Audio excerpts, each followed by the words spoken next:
स्वागत है दोस्तों आपका हमारे YouTube चैनल पे। आज का हमारा टॉपिक है right to equality, article 14 to article 18। Article 14 equality before law and equal protection of law. Article 14 says that state shall not deny to any person equality before the law or equal protection of law। तो article 14 कहता है कि कानून सभी को समान दृष्टि से देखेगा और सभी को इक्वली प्रोटेक्ट भी करेगा। तो equality before law and equal protection of law देखने में सिमिलर लग सकते हैं, लेकिन इनमें थोड़ा सा बेसिक अंतर है जिसे हम आगे डिस्कस करेंगे। With in the territory of India, तो इंडिया की टेरिटरी के अंदर the word person include legal person, statutory corporation, companies, registered societies and any other type of legal person. The concept of equality before law taken from Britain. तो जो concept है equality before law का वो Britain से लिया गया है। No special privileges in favour of any person, तो किसी भी व्यक्ति को किसी प्रकार का विशेषाधिकार नहीं दिया जाएगा। The equal subjection of all person to the ordinary law of the land administered by ordinary law courts, तो सभी लोगों को जो संविधान है उसके अंतर्गत ही इक्वली ट्रीट किया जाएगा ऑर्डिनरी लॉ कोर्ट्स के द्वारा, मतलब जो हमारी अदालतें हैं, कोर्ट्स हैं, उनके द्वारा सभी को इक्वली ट्रीट किया जाएगा। No person is above the law, कोई भी व्यक्ति कानून से बड़ा नहीं है, चाहे वो गवर्नमेंट ऑफिशियल हो या कोई सामान्य व्यक्ति हो। While the concept of equal protection of law an American concept, तो ये एक अमेरिकन कंसेप्ट है। Similar application of the same laws to all person who are similarly situated. Basically इसका कंसेप्ट ये है, कोई भी दो व्यक्ति पर एक कानून उसी तरीके से लागू नहीं हो सकता, क्योंकि जो परिस्थितियां हैं वो हर व्यक्ति की अलग अलग होती हैं। इसे आप एक छोटे से उदाहरण से समझ सकते हैं कि अगर कोई एडल्ट कोई क्राइम करता है तो उसे अलग तरीके से ट्रीट किया जाएगा, और कोई बच्चा अगर कोई क्राइम करता है तो उसे एक अलग तरीके से ट्रीट किया जाएगा।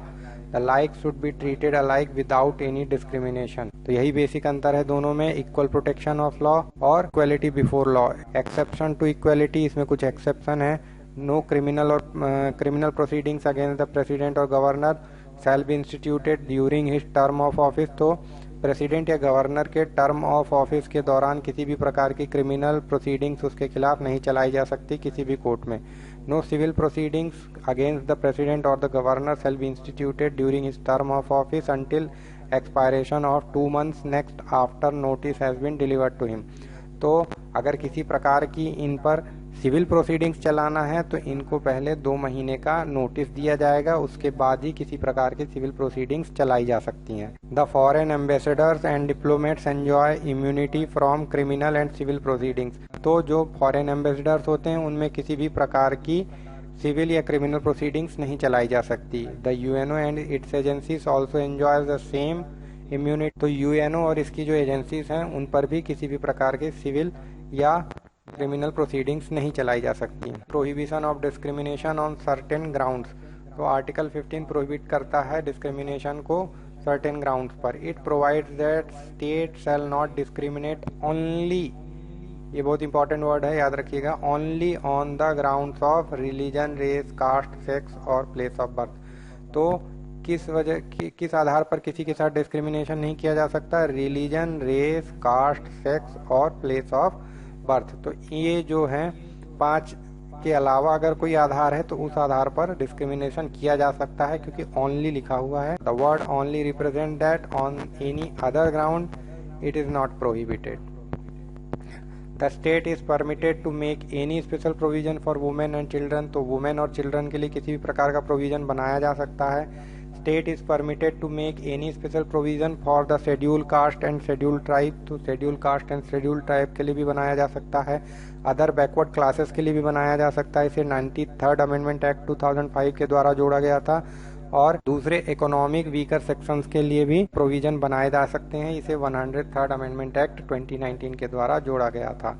Equality of opportunity in public employment, ये आर्टिकल 16 के अंतर्गत आता है। Article 16 provides for equality of opportunity to all citizens in matter of employment or appointment to any office under the state। तो कोई भी ऑफिस है जो कि स्टेट के अंदर आता है तो उसके लिए एम्प्लॉयमेंट और अपॉइंटमेंट के सभी को समान अवसर दिए जाएंगे, लेकिन इसमें भी कुछ एक्सेप्शंस हैं। Parliament can prescribe residence as a condition for certain employment, तो पार्लियामेंट जो है वो प्रिस्क्राइब कर सकता है रेसिडेंस को एक कंडीशन की तरह कुछ जगहों में एम्प्लॉयमेंट के लिए। और the state can provide reservation of appointment for post, तो किसी भी पोस्ट के लिए रिजर्वेशन भी स्टेट प्रोवाइड कर सकता है।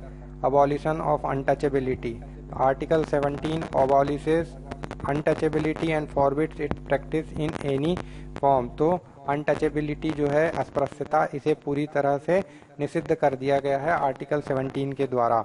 It does not include social boycott, तो इसमें किसी भी प्रकार का सोशल बायकॉट या कुछ जो रिलीजियस सर्विसेज होती हैं उनको भी आर्टिकल 17 के दायरे से बाहर रखा गया है। Abolition of titles, article 18 अबॉलिशेस the titles makes following provisions, तो आर्टिकल 18 किसी भी तरह के टाइटल स्टेट को देने के लिए भी मना करता है और सिटीजन्स और फॉरेनर्स भी जो हैं उन्हें भी लेने के लिए मना करता है। तो इसके प्रोविजंस हैं, it prohibits the state from conferring any titles, तो ये किसी भी प्रकार के टाइटल्स स्टेट को देने के लिए मना करता है। It prohibits citizen of India from accepting any titles, तो ये इंडियन सिटीजन्स को किसी प्रकार के टाइटल्स लेने से भी मना करता है। No citizens or foreigner holding any office of profit or trust under the state is to accept any present emolument or office from or under any foreign state without the consent of president, तो कोई भी foreigner या Indian citizen जो under office of profit है वो किसी भी प्रकार का प्रेजेंट एमोल्यूमेंट या और भी किसी तरह की चीज लेने से पहले उसे राष्ट्रपति की अनुमति लेना अनिवार्य है। The national award were discontinued by Morarji Desai government in 1977 but again revived in 1980, तो इसी वजह से मोरारजी देसाई ने 1977 में जो है नेशनल अवार्ड्स को भी डिसकंटिन्यू कर दिया था। ये जो भारत रत्न पद्मश्री वगैरह मिलते हैं इन्हें डिसकंटिन्यू कर दिया था, लेकिन इसे वापस 1980 में रिवाइव कर दिया गया। तो दोस्तों आज का वीडियो हमारा यहीं तक है। अगर आपको अच्छा लगा हो तो लाइक और शेयर करें। Thank you.